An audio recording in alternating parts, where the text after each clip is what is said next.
안녕하세요. 손가락 복음 선교의 지휘자 강사입니다. 오신 것을 진심으로 환영하며 해피 바이블을 열어가도록 하겠습니다. 오늘 증거드릴 말씀의 제목은요. 689강 누가 동방에서 사람을 의로 부르는가 라는 제목으로 하나님의 말씀을 나눠보는 시간을 갖도록 하겠습니다. 이사야 41장 2절을 보시게 되면 누가 동방에서 사람을 일으키며 의로 불러서 자기 발 앞에 이르게 하였느뇨. 열곡으로 그 앞에 굴복케 하며 그로 왕들을 치리하게 하되 그들로 그의 칼에 티끌 같게 그의 활에 풀리는 초계 같게 한다고 말씀에 기록되어 있습니다. 동방에서 사람을 의로 부르는 사람은 동방의 의인이죠. 의로 부르는 사람이니까 동방의 의인에 관해서 알아보시는데 계시록 7장 2절에 가서 보시게 되면 해 돋는 데로부터 올라오는 그 천사가 있는데 하나님의 도장을 가진 자라고 했습니다. 계시록 7장 2절을 보시게 되면 또 봄에 다른 천사가 살아계신 하나님의 인을 가지고 온다는 것은 하나님께서 인정하는 그런 도장을 가지고 내려오는 천사가 있는데 해 돋는 데로부터 올라온다고 했습니다. 그래서 해 돋는 데는 동방이잖아요. 동쪽. 그 자가 하나님의 도장을 갖고 내려오는 자라는 것을 말씀을 드리고요. 이 도장을 갖고 내려오는 이 동방의 의인은 학개서 2장 23절에 보시게 되면 그날에 내가 너를 취하고 너로 인을 삼으리니. 그래서 하나님께서 의로 부르는 이 동방의 의인은 도장을 삼을 정도로 하나님께서 인정하는 그러한 자라는 것을 말씀을 드립니다. 그 자를 통해서 열곡으로 그 앞에 굴복케 한다고 했고요. 그로 동방의 의인으로 말미암아 왕들을 치리한다고 했습니다. 그래서 이 열곡의 그러한 모든 자들이 티끌 같게 되고 초계같이 된다고 했습니다. 그래서 초계라는 것은 진흙과 같이 그렇게 된다는 것이죠. 이러한 자를요, 동방의 의인을 갖다가 이사야에서는 독수리라고 말을 했습니다. 이사야 46장 11절에 보시게 되면 내가 동방에서 독수리를 부르며 먼 나라에서 나의 모략을 이룰 사람을 부를 것이라. 그래서 하나님의 모략을 이룰 사람을 갖다가 동방의 독수리, 동방의 의인이라는 것을 말씀을 드립니다. 이러한 자들을 통해서 정령 이룰 것이요 정령 경영하였은즉 정령 행하리라. 그래서 하나님의 모략을 이룰 그 동방의 의인을 통해서 하나님의 모략을 이루고요. 정령 이룰 것이요 정령 행하리라고 말씀에 기록되어 있습니다. 시편 113편 3절에 보시게 되면 해 돋는 데서부터, 해 돋는 데는 동쪽이잖아요.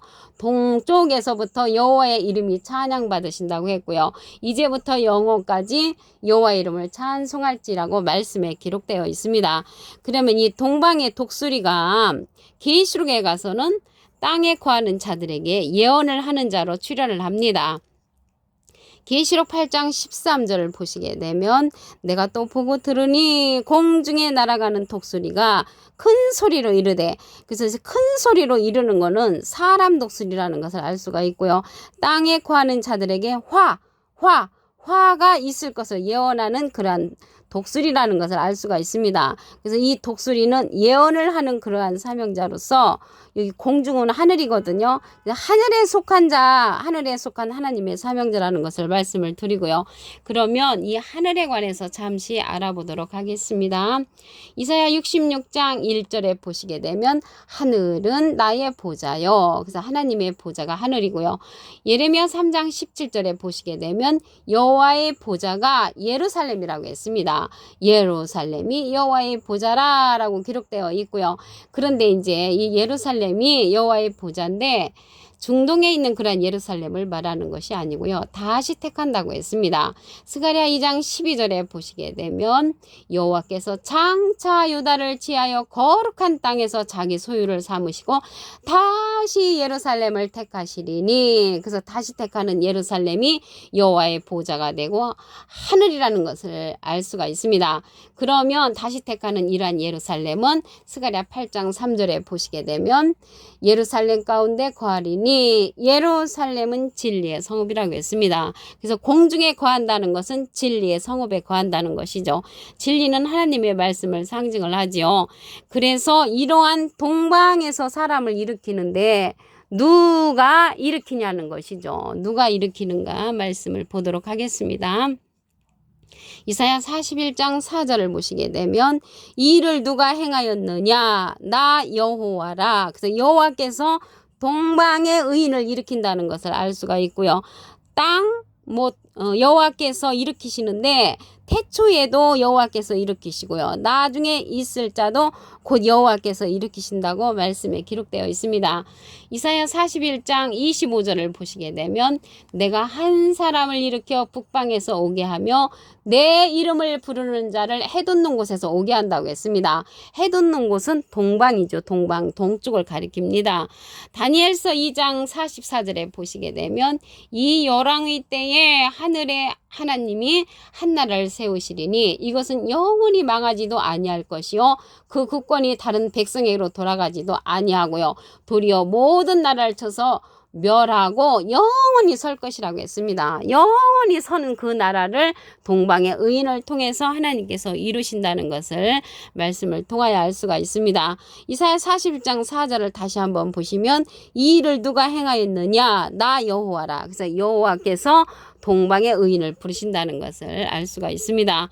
이사야 41장 9절을 보시게 되면 내가 땅 끝에서부터 너를 붙들며 이제 사람이죠. 땅 모퉁이에서부터 너를 부르고 우리나라가 땅 모퉁이 나라라고 그러죠. 그래서 우리나라에서 하나님의 동방의 의인과 같은 자를 부르신다는 것입니다. 너를 부르고 내게 이르기를 너는 나의 종이라. 내가 너를 택하고 하나님께서 택하셨다고 했고요. 실어버리지 아니하신다고 했습니다. 이러한 동방의 의인은요. 시편 144편 15절에 보시게 되면 이러한 백성은 복이 있나니 여호와를 자기 하나님으로 삼는 백성은 복이 있다고 했습니다. 여호와를 자기 하나님으로 삼는다는 거는 우리가 이제 애국가를 부를 때 하나님이 보호하사 우리나라 만세. 그래서 하나님을 부르는 우리 백성들은 복이 있다고 했잖아요. 그래서 애국가와 같이 여호와를 부르는 그런 백성들은 우리 한민족이라는 것을 말씀을 드리고요. 우리가 이제 극락이라는 말을 이제 불교에서 많이 하는데 우리 하나님의 말씀에도 극락에 하나님이 계십니다. 시편 43편 4절에 보시게 되면 내가 하나님이 단에 나아가 나의 극락에 하나님께 이르리이다. 그래서 극락이라는 것은 즐거움이 극에 달하는 하나님의 나라를 이제 상징한다는 것을 말씀을 드립니다. 오늘 이러한 동방의 의인은요. 하나님께서 세타잡기와 같은 자로 또 부르셨습니다.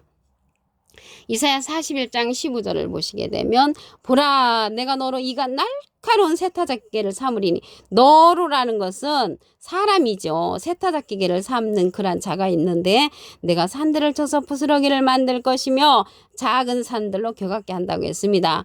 이러한 세타잡기와 같은 자가 동방의 의인인데 예수님하고 비슷한 자로 출현을 합니다. 계시록 14장 14절에 보시게 되면 내가 보니 흰 구름이 있고 구름 위에 사람의 아들과 같으니 사람의 아들과 같으니는 사람은 하물하며 인이죠. 아들은 자입니다. 인자 같으니 예수님하고 비슷한 인데 그 머리에는 금면류관이 있고 그 손에는 이한낫을 가졌다고 했습니다. 낫자루를 가지고 곡식을 거두죠. 그래서 하나님의 진리의 성읍에 모인 진리로서 말씀을 받은 그러한 알곡들을 모으는 세타지와 같은 역할을 하는 자가 동방의 의인이라는 것을 말씀을 드립니다.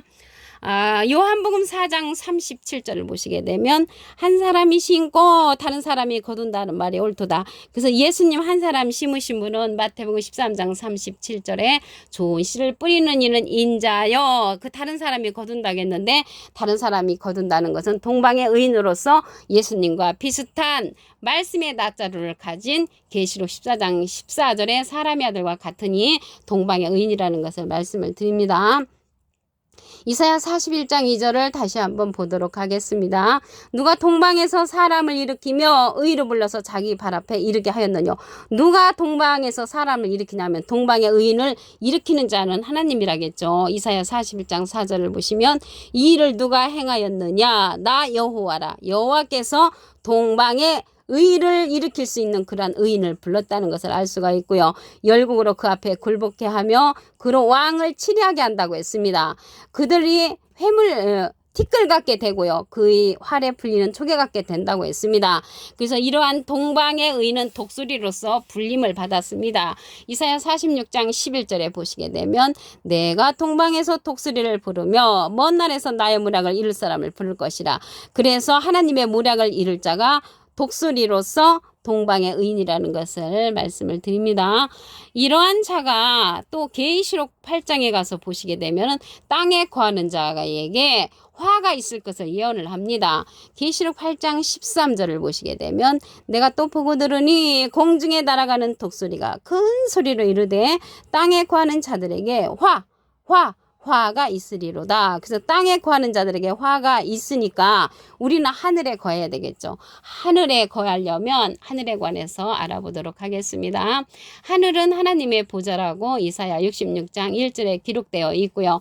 여호와의 보좌는 예루살렘이라고 했습니다. 예레미야 3장 17절에 보시게 되면 그런데 이러한 예루살렘은 다시 택하는 예루살렘으로서 스가랴 8장 3절에 보시게 되면 진리의 성읍을 가리킵니다. 그래서 다시 택하는 그러한 예루살렘은 진리의 말씀을 받은 자들이 거하는 그러한 장소로서 땅에 거하는 자들에게는 화가 있을 것을 예언했으므로 우리는 진리의 말씀으로 하나님 앞에 나아가는 자들이 되어만이 화를 면한다는 것을 말씀을 드립니다. 이사야 41장 9절을 보도록 하겠습니다. 내가 땅 끝에서부터 너를 붙들며 땅 모퉁이에서부터 너를 부르고 내게 이르기를 너는 나의 종이라. 내가 너를 택하고 실어버리지 아니한다고 했습니다. 하나님께서 택하신 자가 동방의 의인이라고 했잖아요. 그래서 이 동방의 의인은 학개서 2장 23절에 보시게 되면 그날에 내가 너를 취하고 너로 인을 삼으리니 인을 삼는다는 것은 하나님의 도장을 삼는다는 거예요. 인정한다는 것이죠. 그래서 내가 택하였고 이란 택한 것을 나 만군의 여호와의 말이라고 말씀에 기록되어 있습니다. 이러한 동방의 의인을 불렀는데요. 하나님의 이름을 부르는 백성들은 복이 있다고 했습니다.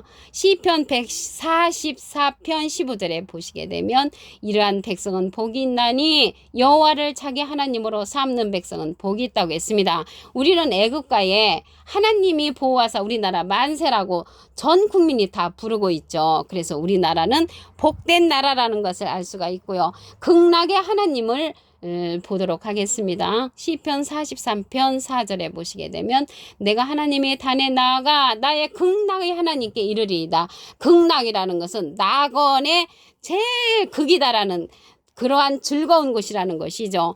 이러한 자는 세타잡기계로 삼는 통하여서 우리가 들어갈 수가 있습니다. 이사야 41장 15절을 보시게 되면 보라 내가 너로 이가 날카로운 세타잡기계를 삼으리니 내가 산들을 쳐서 부스러기를 만들 것이며 작은 산들로 교각게 한다겠습니다. 세타잡기와 같은 그러한 동방의 의인을 통해서 우리가 추수함을 당하는 그러한 자가 되어야 될 줄로 믿습니다.